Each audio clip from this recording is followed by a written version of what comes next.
Ndongo ikivathukanio vande ya Kenya mevo mangavana ambunge asomi katewa ange makomane yemusi kwa ndongo ya chama cha Wiper Stephen Kalonzo Musyoka kisioni tamu na Seikuru kauntini ya Kitui valama umisie uneni wa kukwata Kalonzo mbao kukwatana na tongo ange kwitio sumbe wande ya Kenya valama atola muti serikali ya Kenya kwanza kuvinyea mwenendi Ruto mas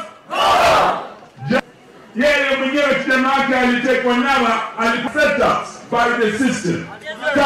Sisi wote tukikaa pamoja, ushindi utakuwa wetu katika jina la Yesu.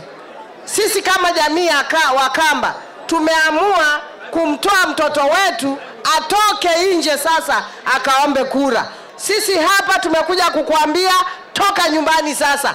Hapa ni kwako. Hakuna mtu anaweza kuingia hapa. Toka nje, enda uombe kura. Wale wamezoea kudharau jamii ya Wakamba.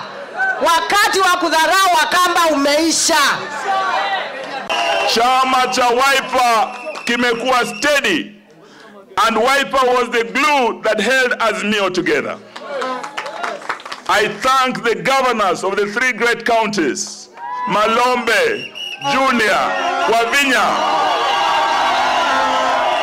Hawa gavana watatu wamesimama pamoja, wamesimama na ndugu yetu Kalonzo. Nashukuru senators wetu wote watatu wamesimama na Kalonzo Musyoka. Na wabunge wote wa Ukambani hata wakati wa yes kura walisimama na wananchi. Wakati wamenyemelea Rigiji, Ukambani yote walisimama na Rigiji. Leo tunataka tuambie watu wa Ukambani wema hauozi. Tafadhali ndugu zangu, dada zangu ya Ukambani, stay behind your leader Kalonzo Musyoka na hao masenators wetu, alafu tuketi pamoja tuunde serikali na kila mtu atafurahi kwa sababu kutakuwa na maendeleo inaonekana. Huyu Kalonzo Musyoka na hii Wakamba William Ruto anadharau. Nataka mfundishe yeye adabu kwa debe.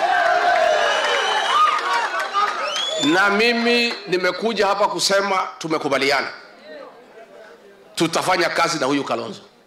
Na sisi ni watu ya shukurani. I want to assure you, kama huyu Kalonzo na Wakamba watapata madharau, haitatoka kwetu. Sio sisi ni wangwana. Huyu Ruto tulimfanya heshima, tukamsaidia akakuwa rais, akatuonesha madharau.